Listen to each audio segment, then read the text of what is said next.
Yo, what up, everybody? Welcome to Keeping It 9450, Codename WBB. I'm Daniel Artes, your host. It's late night, so it's the Baritone Brothers, me and K-Dot. You already know what it is. K-Dot, what's up, brother? How you doing? Hey, yo, what up? What it is? What's popping? Everything's all good. Just waiting for this conversation because this is a very highly anticipated. Wanted to talk about this since yesterday, but unfortunately, with time constraints, we couldn't. So now we're doing it today. So let's get right into it.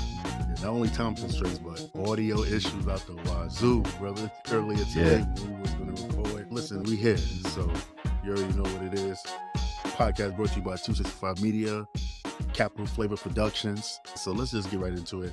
So basically, we're just going to talk about UConn versus South Carolina. It was an amazing game, a lot of energy, real physical. It felt like a championship game, K-Dot. It was dope. Like, what's your initial takeaways from this game, brother? The first thing that I want to talk about is, like you said, how physical the game was, and it was a evenly matched game, in my opinion. I think that with the energy that UConn came out with, it was a energy that was warranted. It was something that was expected of UConn. I believe they went out and I think had at least a 12-point lead at one point in the first quarter. And what interests me the most is the battle, and we'll dive deep into this, but just the battle between the star players, right? And I just like just the overall effort from both teams. I like what I've seen from South Carolina's guards, more importantly, Raven Johnson.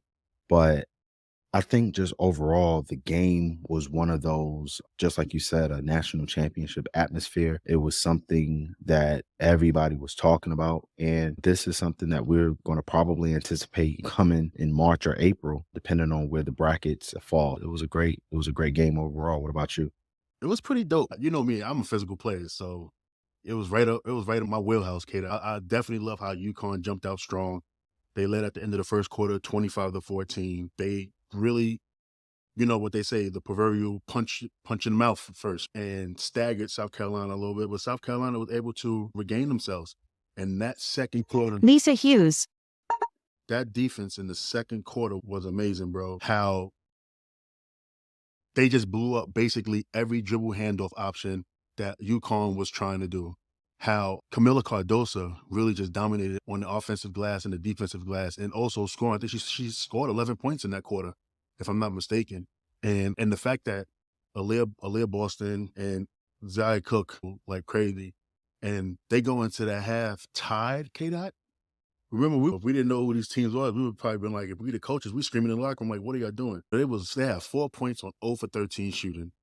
And then all of a sudden, they go into halftime tied. So that's when I knew right there that UConn was in trouble. But I feel like the second half was a dogfight. The UConn got their footing back, and then it was pretty much even the rest of the way out as far as the team's gameplay.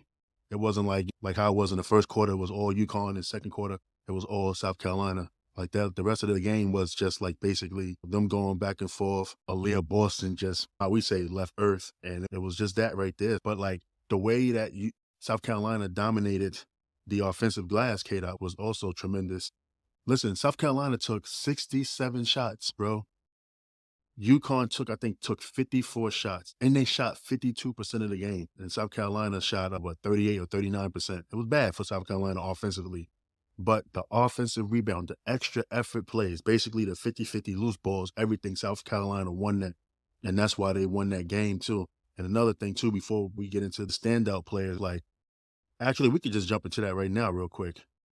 And I was going to go like with Aaliyah Edwards and Aliyah Boston first, but we got to talk about Raven Johnson real quick, K-Dot, because the way her defense neutralized Nico Mule, right? And also was able to provide 14 points and 7 assists on the offensive end herself. Like Raven gets the game ball for me because, as we talked about, she stopped Nico Mule's playmaking for other players. Nico Mule, she gives out a lot of offense because kicking out for threes or just finding an open play, just always making the right play. And the fact that I think Nico Mule had no assists throughout the first 3 quarters, and Raven Johnson really had a game plan and really stuck to it. And so young, coming off that injury last year, it's K-Dot, she was amazing, bro. Yeah, and I have to agree with you. Finishing the game with 14 points, 7 assists, 1 steal, 1 block, and only one personal foul, playing 36 minutes. That was very impressive. 36 minutes against Nika Mule, who is 8 assists per game player. And to only hold her to 4 assists and 3 turnovers is the most important thing. And I think I want to say this is that grow up moment for Raven. I think that Dawn has been inching her into more playing time, getting her to understand the point guard role. I want to say that this game in particular was her grow up moment. And that has absolutely nothing to do with what Kiera Fletcher has been able to do as a starting point guard. But I think this is just one of those situations where Dawn is grooming and grooming until it got to a point where she just told Raven, listen, we're going to need you for the majority of this game. You Yep. have an assignment and we need you to fulfill that assignment. And by gosh, if she didn't fulfill that assignment, it was truly amazing to see. She was truly aggressive on the defensive end. She was able to definitely run the point guard position on the offensive end and get players into certain spots. And she made tremendous plays offensively as of late. And I have to give the game ball to Raven Johnson as well. And I have been pretty high on Raven Johnson for a while. I know back in November, she had a game where, she just looked the part, right? And I said Raven Johnson was going to be a problem. And it just took her a while to get back into the swing of things, get back into trusting her knee. And now this to me is the game that show and prove how good Raven Johnson can be as a point guard. And I think that from this point forward, you're going to see Raven Johnson. She still may not start. I think she should start, but there's a formula that Dawn has, and I respect that formula. So if it's a case where Kiera Fletcher gets to start, but then Raven Johnson finishes the games, then that's fine. But me personally, I think it's time to give the keys to Raven Johnson and let her finish off the rest of the season. I got a nickname for her. I'm gonna call her the Young Thundercat. I'm sorry, yo. The Young Thundercat is her name for me. So when y'all hear me say Young Thundercat and we talking South Carolina basketball, y'all know that's Raven Johnson right there. Yeah. And kudos to Coach Staley too as well. The way she's developing Raven is just tremendous, right? Kata, I had to do a lot of digging real quick because I didn't know who Raven Johnson was, like as far as like her high school. I didn't know that she was ranked directly behind #1 ranked AZ Fudd in high school. I didn't know that. But as I'm watching the game and I'm watching it again, I was like, I understand now. I see why that she is highly touted coming out of high school.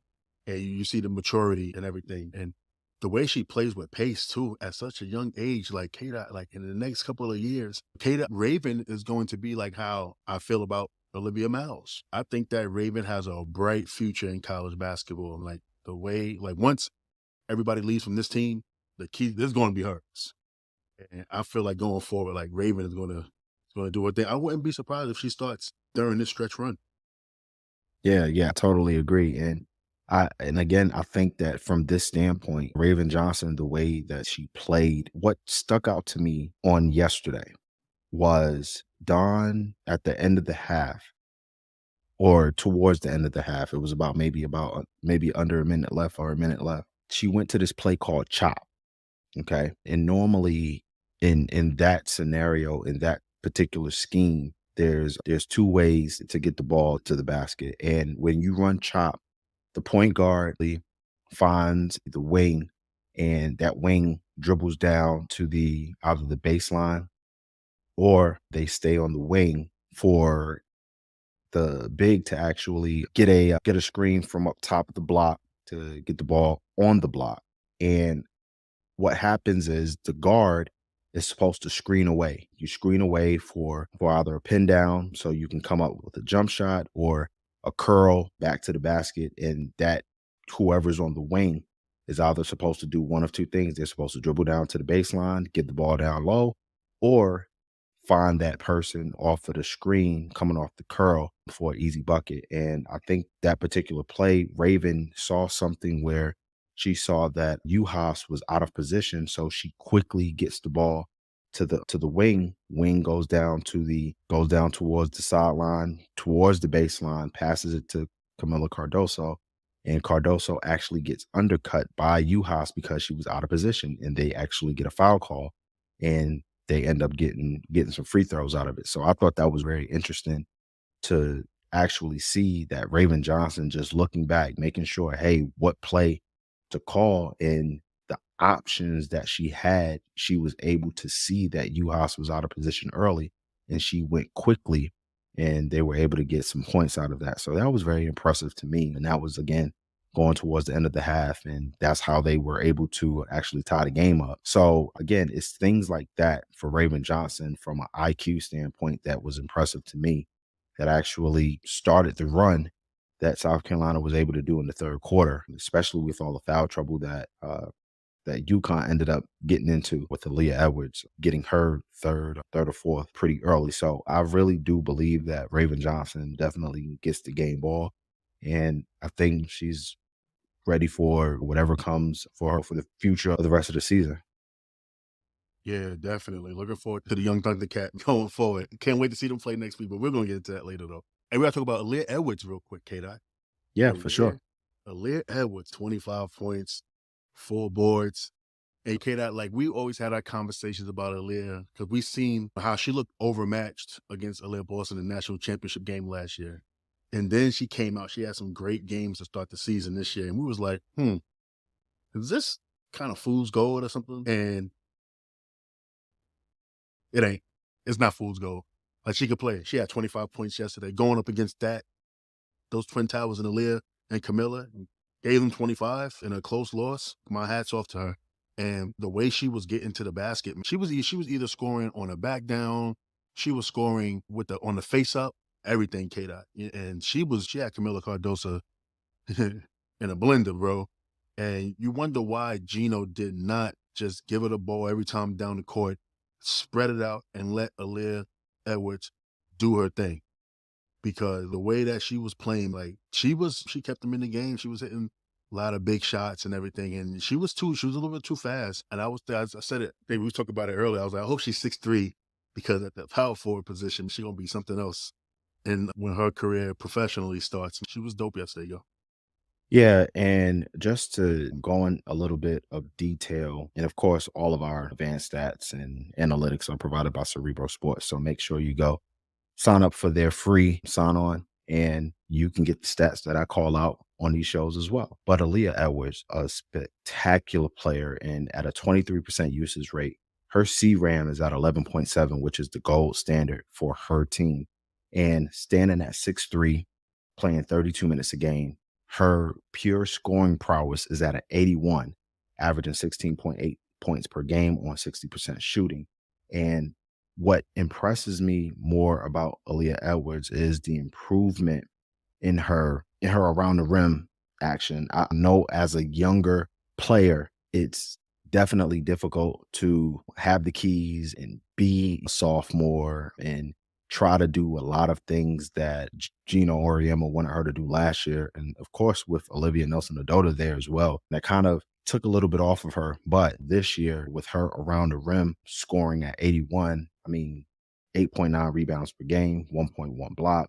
Her defensive statistical impact is at 80, even though you want to see those personal fouls go down just a little bit, averaging about 2.4 personal fouls per game. But she's also averaging 1.1 steals per game. So one thing that impressed me a lot about Aaliyah Edwards is her face-up game. And you talked about that earlier in regards to how at 6'3" in the WNBA, she'll be able to face up and either take that shot or come off the dribble and easily make those attacks to the rim. But with what we talked about with Aaliyah Edwards, we wondered how would she improve?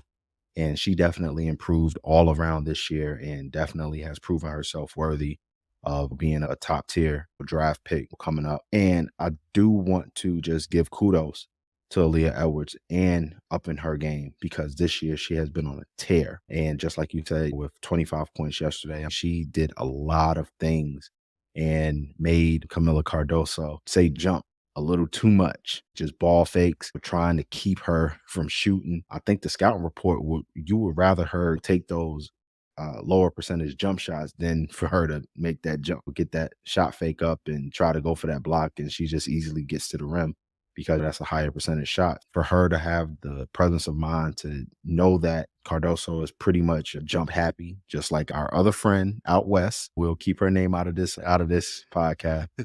But I think that Aaliyah Edwards is definitely a phenomenal player, and she has proven herself definitely this year as she leads UConn coming in towards the rest of the season.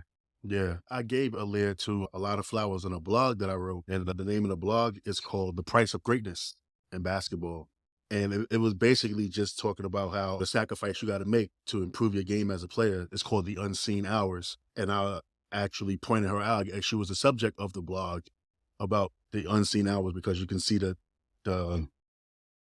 improvement in her game. You said that the jump shot is obviously a lower percentage, but she's actually consistently hitting it. And you can see that. You could tell that she was in the gym, in the weight room, because she got stronger. She was able to absorb that. I don't think last year she was going to be able to handle both those Twin Towers last year. There was no way that wasn't happening. And so I had to point out, like, that's what it takes. The price of greatness is a lot of sacrifice. You could tell that in the offseason she sacrificed. Her game went from here to here, and it's only going to go up. So I love how she played yesterday, and I'm looking forward to seeing her down the road too as well. I cannot wait. So let's talk about the other Aliyah. Let's talk about the other Aliyah, Aliyah Boston, bro. K-Dot. She was 0 for 5, 3 points in the first half. And then in the second half, she just imposed her will. She finally did the offensive game that I wanted to see, and she finished the game with 26 points, 11 rebounds, 23 in the second half. Then she shot like 9 for 12 in the second half, hit a 3. She was just dominant, K-Dot. And I was looking at her score. I'm doing I ate lemon face. I was just like, hey, Ken, she's just too damn good, K-Dot. I really enjoyed Aaliyah play like that. And to have the presence of mind to she's struggling, but she still was engaged mentally, engaged into the game. And when it was time, when it was go time, it was go time. And she did whatever it took for her team to win that game. Like, I think she scored like nearly half the team points in the second half. And also 14 points in the fourth quarter. Like, she just did what she had to do. And there was nothing that nobody can do when she just decided to impose her will, Kate.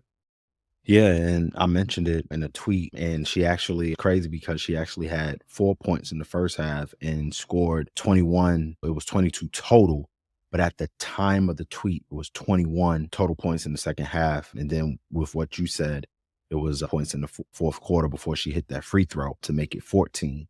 And what impressed me most about Aliyah Boston is with all of the physicality that had been going on and the foul calls that had been going on, she only had one personal foul with 2 blocks. And the best ability is availability, and she stayed on the floor for her team. And that was the most important thing for South Carolina. And when you have a closer like Aliyah Boston and she's ready to fit the bill, close the game out for you, that's exactly what she did. Yeah. And that's the most impressive thing, of course, to me with Aliyah Boston. And yeah, she's not having the National Player of the Year numbers, if you will.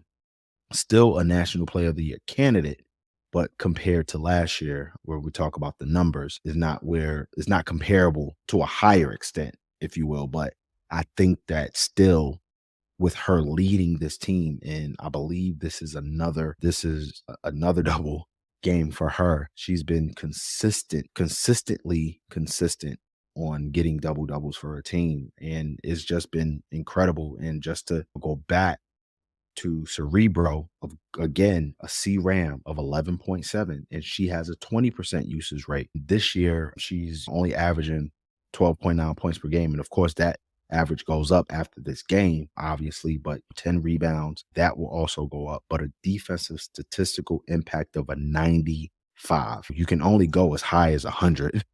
And I think that by her staying on the floor, she only averages 1.6 personal fouls per game, but she's averaging 2.1 blocks. And that's the most impressive thing. And her around the rim prowess, of course, sitting at an 87 with 10 rebounds and 2.1 blocks. It's definitely something very impressive. But something that also impresses me as well is that she, as a big, does not turn the ball over as much as you think she would when she's being quadruple teamed and quintuple teamed.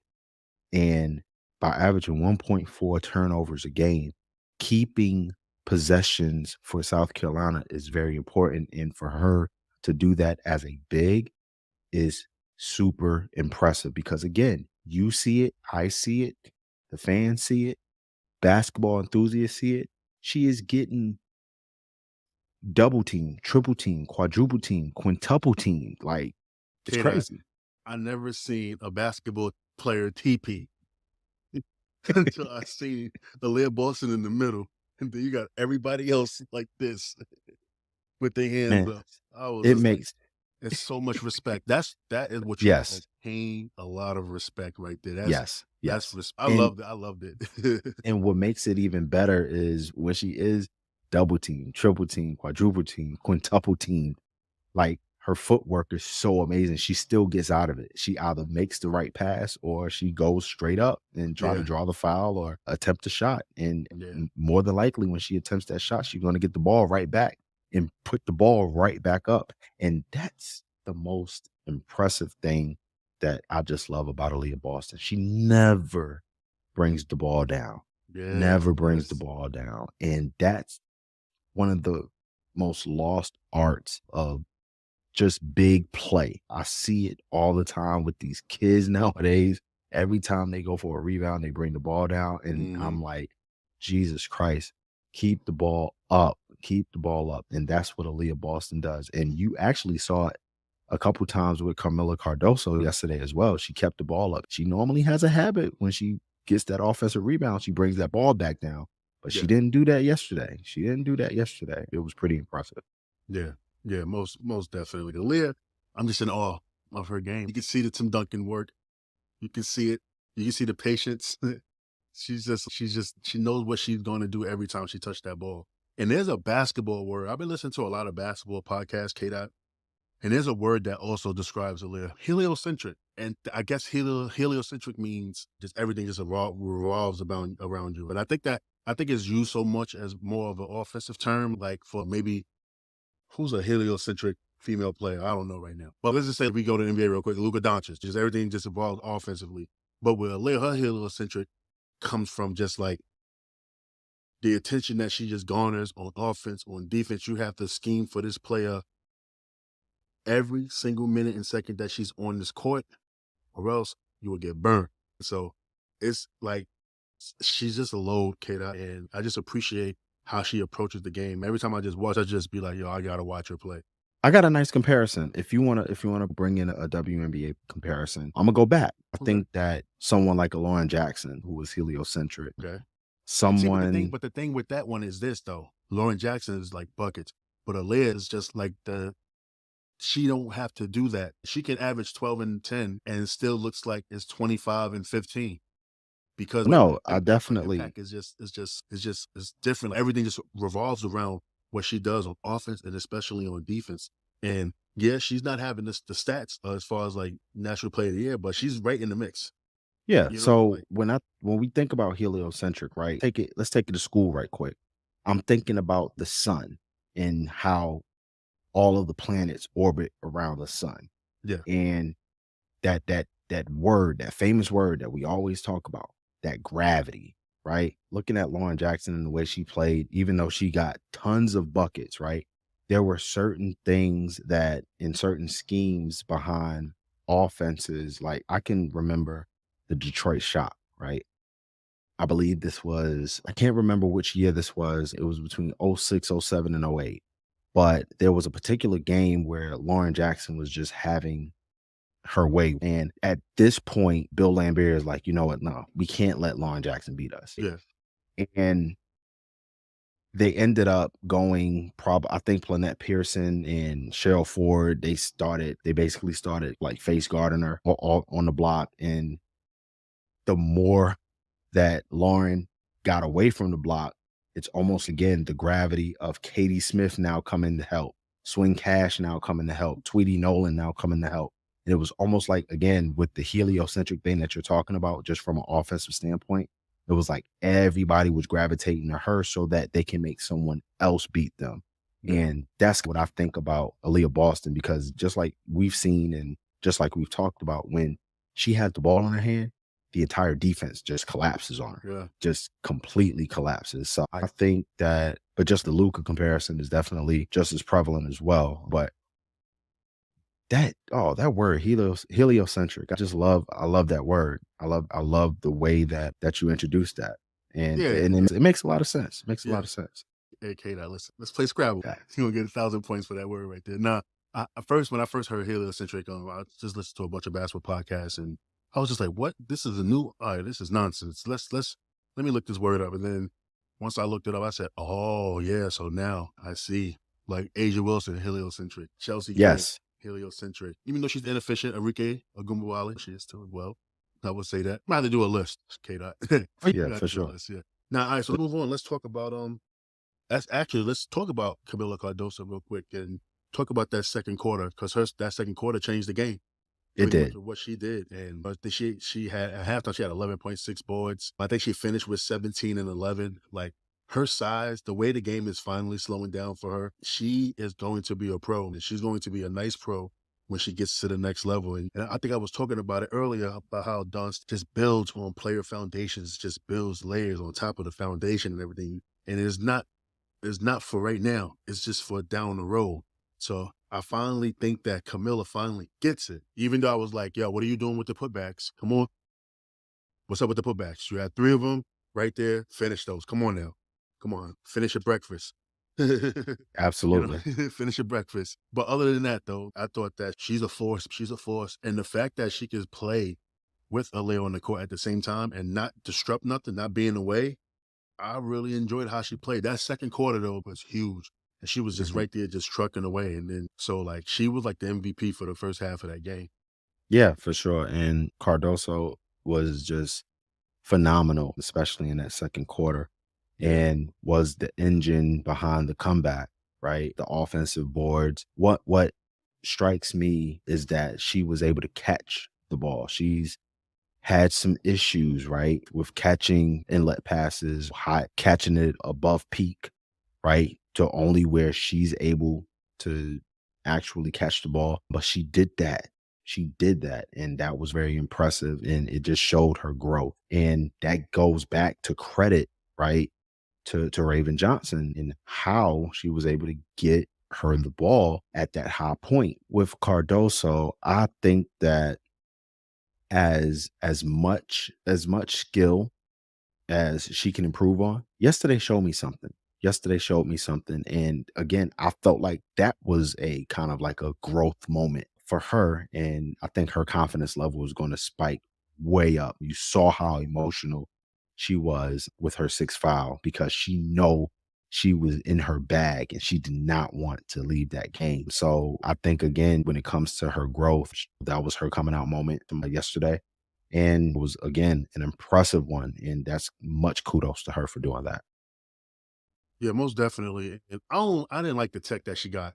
All right, so she banged up the ball on the floor. Yeah. So what? Yeah. So what? I don't like how the referees ref women's basketball. I don't like Referees it are either. horrible. The ego get in the way because of what? Because of a woman probably getting an attitude with them.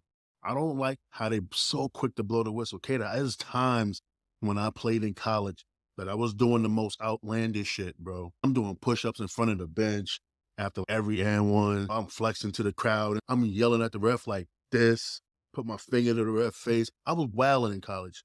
And I probably got one technical foul in college, bro. Never got ejected or nothing like that. Let one of those players go like that to the referee. Probably get banned from the NCAA for life. Yeah. Like the way they referee is, I don't like it. I just think that the referees in women's college basketball are horrible, and they got to fix that. Put your ego to the side, please, and let these women play. Let these Let the women players play. let them Yep. show emotion and everything. It's amazing when the way they play, and we even see it with Angel Reese when she plays with emotion. How it's just amazing that she plays. Some people feed off that. Some people need that emotion and everything. But to get somebody a tech, because and that ball slam wasn't even nothing, Right. light work. Like I was just like, these referees is horrible. Get them up out of there. But another thing too, before we move on, because I definitely want to talk about Lou Lopez real quick. That to the fans, yo, it is a physical game. Okay. This is like a game that's probably going to be played in the national championship come March. Please, fans, stop doing it. Stop doing it. Stop complaining. All right. This is what y'all wanted. This is what it takes. And K-Dot, this is why I be looking at people's tweets and I'd be like, yeah, you can just tell who played basketball, who never played a game of basketball. Like you're supposed to embrace it. You're supposed to embrace, you're supposed to know that there's going to be a dogfight. It just feels like everybody want the call to go the right way.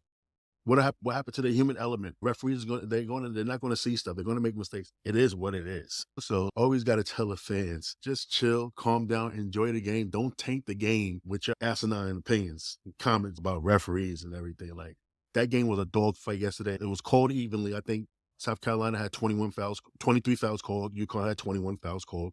So it was basically even. It was even like that in the first half. Granted, it was missed calls on both parts. Aliyah Boston was getting beat up too. And yes, Lou Lopez-Sénéchal, son, she took a beating yesterday. I ain't gonna lie.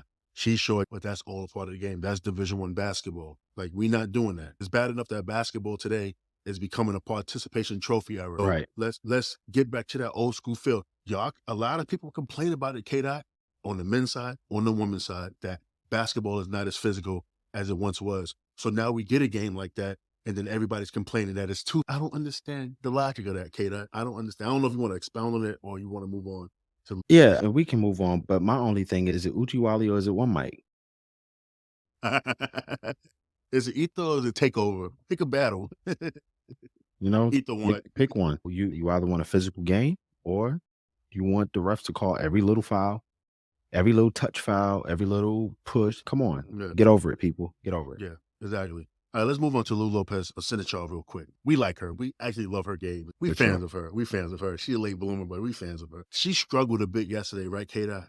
But when she was able to get loose, though, she got loose. Like Yes. you know what, K-Dot? She is tough, K-Dot. And that was the question of her coming into this game, was how she was going to play against South Carolina defense led by Brea Bill. Shout outs to her. She liked one of the tweets today on 9450. We appreciate that. But I liked how just she stuck with it. That's Yeah. all she did. She stuck with it. She stayed in her lane. She didn't get frustrated. And that's what I want to talk about next too as well. And another player, I got a surprise player I want to talk about. But I really like how she plays, K-Dot. And like we talked about her at length on our previous podcast. I think that she is a first round pick, Kata, mid to late. I would say obviously probably not going to be lottery, but I wouldn't even be surprised if she sneak in.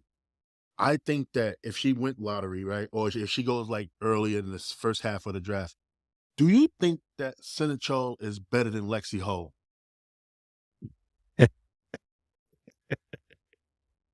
Because think about it. Remember when she got picked, when Lexi Hull got picked 6, everybody went crazy about it.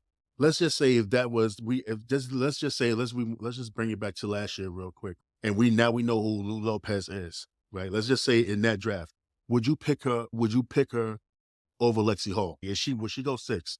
I probably would. And the reason why I would is like breaking down Lou Lopez-Sénéchal's game. She has like the full package: ball handling ability, catch and shoot ability, IQ ability, playmaking ability. She has a lot of that.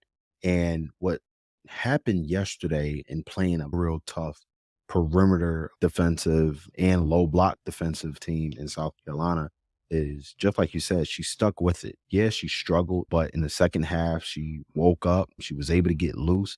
And something that we talked about in our pre-prod, I said that is going to have to be more of a show me what you can do other than having the ball in your hand. Yep. And I truly believe that she did that in the second half. She realized how they were playing her and she started moving through screens to get the ball. And when she got the ball in her hand, that's when she was able to get some shots off. Yep. I do believe that was an incredible shot that she hit at the end of the first quarter too, which was again phenomenal. But again, the adjustments that she had to make for herself in the second half, even though for me, I think South Carolina had the control of the game and UConn was still trying to fight, there were some opportunities that were missed. I think in Lou Lopez-Sénéchal waited until the second half to finally realize, listen, in order for me to get the ball, I'm going to have to move off of these screens and try to get myself open, because every time I get the ball in my hand, I'm getting blitzed, I'm getting held, and again, the game is physical. So you have to adjust to the game. And I think that she did that late in the second half, even though it was like too little too late, in my opinion. But I agree. I think that if this was last year's draft and I had a choice as a GM to pick between Lexi Hall and Lou Lopez-Sénéchal, I think I'm going Lou Lopez-Sénéchal case.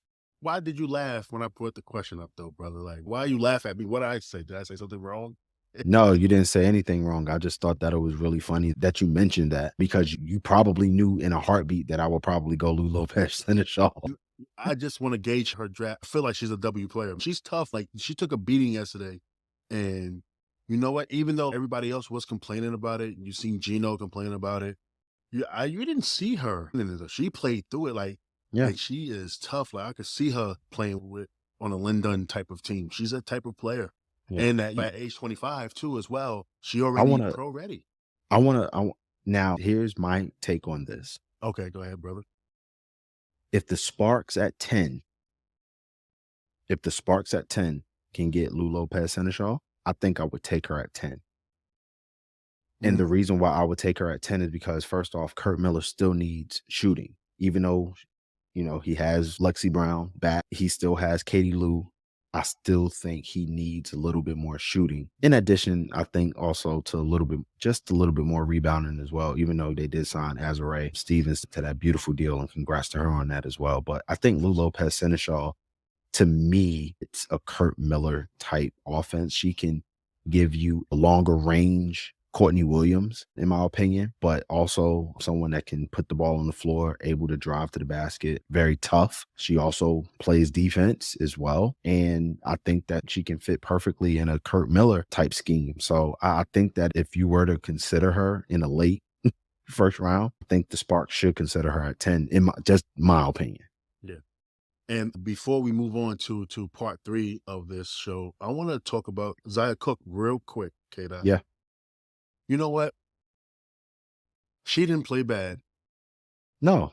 I don't care. Overall game, no. I don't care that she shot 4 for 15. I don't care. The effort that she put in defensively was elite. And I don't understand when people, once again, you can tell people never played basketball before. People equate bad shooting with having a bad game. No, she played defense and she played with effort. But defense is not a skill. Right. Defense is not a skill. Effort is not a skill. That is all heart and all will. And I thought that Aya played the way she played that way. She played all heart. When she realized like her shot's not falling, she did something else. She didn't complain. She didn't sulk. I alluded to that on Twitter as well. Somebody was saying like, this is Lo.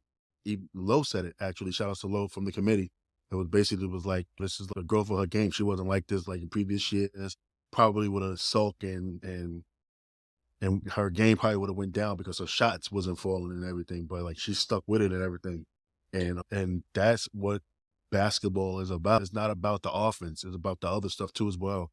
Doing a lot of stuff to help your team win this game. And I feel like her efforts as well. That defense that she put, like her, Raven Johnson, blowing up those dribble handoffs. Yeah. You know what? And I'm glad that you mentioned it because, again, I think it goes back to the gravity of Raven Johnson. It can be contagious. Defense can actually be contagious. I've been a component of it. I've had teammates look at me play tenacious defense and they want to challenge themselves as well. And I felt with Raven setting tone in just making Nika Mule uncomfortable. Yeah. I think Zia saw that and was like, you know what? If Raven can make Nika uncomfortable, I'm going to give it my all to make Lou Lopez-Sénéchal uncomfortable. If they switch to make RB Griffin uncomfortable, I'm just going to do my part, even though offensively I'm not in my bag this game. Yeah. And again, just like you said, from an overall game perspective, she had a great game. Yeah. I'm not worried about Zia Cook's offense. I'm worried about her overall game. And to me, her overall game was really good. Yeah. On yesterday. And due to time constraints, we ain't able to get to Aubrey Griffin. She had a great game too. I think she had 17 points. She's actually really solid. I like her game. Absolutely. She's really solid. But I think that we'll probably have a solo giving her a flower show episode or something like that, segment for Aubrey Griffin. When we don't leave no stones unturned when we're talking players. So we're going to definitely get to her and see what her pro prospects is looking like. But let's real quick, before we end the show, let's just go around the NCAA. Basically, Sunday service. Just talk about Caitlin Clark real quick and Angel Reese as well. And I don't know, Kate, what you want to do? This was just let's play Uno. Just skip Stanford for getting upset. Yeah, they definitely just deserve to skip Yeah. this week. Not really much to talk about being upset Yeah. by the Washington Huskies. And shout out to the Washington Huskies, by the way. That was a pretty solid game. Yeah. So, Caitlin Clark, she had a 9th triple-double. They blew up Penn State too as well. When she left the game, she scored and assisted on, combined her scoring and her assists. She was at 55 points. She was beating Penn State by 9 when she left the game. Penn State had 46 points, and Caitlin Clark generated 55 points herself with the scoring and the assists. I think she had 23, I want to say 10 rebounds, 14 assists yesterday. We know what Caitlin Clark is, bro. We hear it a lot on the social media and how people, they try to say she's overrated, which I just don't get. I don't see it. Caitlin Clark, she's been in her bag this season. Another season, her 3rd season in a row, averaging 27, 7, and 7. Putting those LeBron numbers real easy. What's your thoughts on Caitlin Clark real quick? Yeah, Caitlin Clark has been just an amazing player for Iowa this year and leading that Iowa team for sure. And then having a triple-double yesterday against Penn State, of course, truly remarkable, truly phenomenal.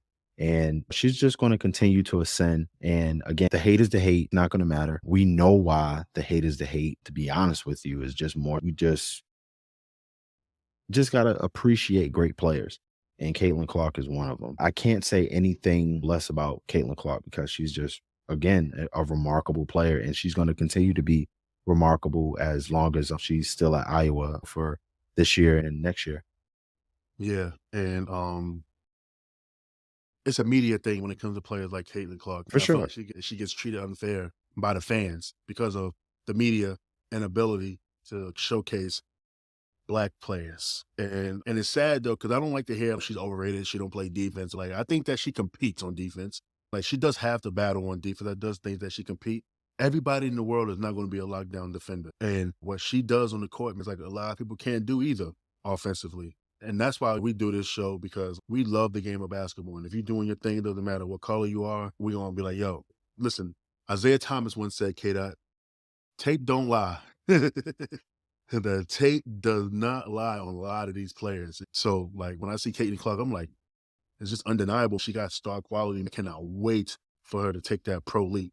She's going to be something special. Let's move on real quick to. Hold on. Before we go to the SEC, I just want to give a shout out to Diamond Miller, 29 points, 10 rebounds, and a blowout win versus the number 10 Ohio State, who has been on a slump lately. They're 1-4 in their last 5 games. They won 90-54. Maryland was home, and it was rocking at Xfinity Center. So I just wanted to give Diamond Miller a shout out, with that 29 points, 10 rebounds, 3 steals.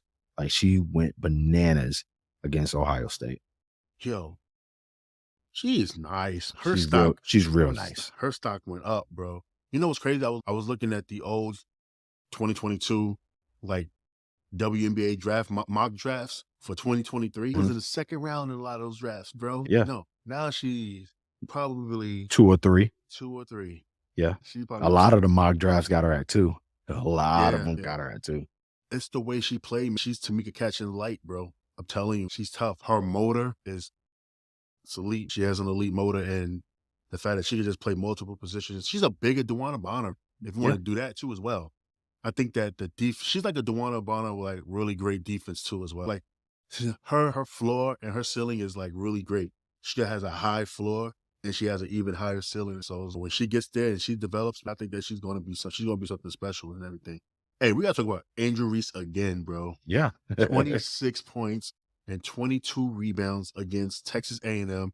She already had a 28 rebound game against Texas A&M as well. But shout out to Texas A&M too as well, because they played way better the second time around. The first time around, they got blown out 74-34 or something like that. But this game was actually close this time around. So shout out to Texas A&M. But Angel Reese again, bro. Kata, she's going to, when Aliyah Boston leaves, that's going to be my favorite big and my favorite post in college basketball. I'm telling you, the attitude she plays with, yo. It's like that she listens to the podcast we had with Diamond Johnson when I was telling Diamond, no matter who you are with on the court, you're the best. That's her let me attitude. I love her. I love her game. let me go back to how staggering her numbers is from a cerebral sports standpoint. A I mean, 15.6 CRAM at a 28% usage rate with a pure scoring prowess of 90, averaging 23.4 points per game on 55% shooting. Like her around the rim is freaking phenomenal at a 97, averaging 15.5 rebounds, 1.4 blocks. Her defensive statistical impact. Look how crazy this is. And you have to watch the games to actually know because her defensive statistical impact is at a 100. Yes, the competition isn't fair, isn't elite. yeah. However, you got to play who's in front of you. Yep. That's the most important thing. And for her to have 1.4 blocks per game, 1.9 steals per game, that is just bananas. But the And thing, seeing those steals, like those perimeters, like her, oh yeah, she has a what, 6'11, almost like a 6'11 wingspan or something like that. Oh my goodness. she's picking you off. She's picking you off at the half. Yeah. You know what I'm Facts, saying? facts. And what you know what though, Kate, and I get it now. I'm not faulting Angel Reese for the schedule. The school. Yeah. That's the Okay, school. You got to listen. play who's in front of you. Her game has been the same no matter what competition she's playing against. Yeah. And that's why it's going to be so much fun next Sunday, Kate. It looks like I'm going to probably spend buku amounts of money to get in there. I seen some tickets for sale still. I wish you could be in the building with me, Kate. It looks like I might have to make that jump and go to CLA and absorb that CLA energy again, Colonial Life Arena. I was there last week. Got to see the trophy and the statue, yeah, and the trophies too as well. So I felt the energy in there for the men's game. Now I got to go feel the energy for the women's play. And trust me, the energy for the women, listen, energy for the men is college basketball. So you're going to get energy no matter what. But Yeah. the energy for the women and the way that they love Dawn Staley is bananas. And all you got to do, just FaceTime me. I know that it was a last minute. I got a family thing going on, so it's very last minute. But just FaceTime me. I'll feel that. I'll feel the atmosphere for sure. I'm just excited about this matchup. And does South Carolina play this week too as well? Or they like doing what LSU's doing and they don't play until next Sunday? I'm going to have to look at their schedule again. We're going to look at that again, but that's the game right there, Kate, that I want to see right there. And like I told you over the phone, I'm going to tell everybody else as well. That's the Angel Reese measuring stick right there against South Carolina. There's whatever else goes on. That's and to update you guys right quick, they are actually at Auburn on Thursday. So okay. They got to travel to Auburn and then the highly anticipated game versus LSU at home on the 12th. Yeah, it's gonna be fun. I cannot wait to see it. But hey, let's get on out of here, bro. Thank you, everybody, for listening to Keep It at 9450, Codename WBB. Don't forget to follow us at the 9450 on Instagram and Twitter. Don't forget to follow myself on Twitter at D_Artest. Don't forget to follow K.Lil 3H as well. And don't forget to follow the Artest Effect blog on Substack. Hey, Kate, I know you got something coming soon. We got something coming soon. Actually, we're chatting on Atlantic and everything. So, yeah, that's going to be a fun show. But, yeah, with that being said, once again, thank you for listening to the show. I'm Daniel Artest. Kate right over there. This way. There you go. Love is love. Peace out.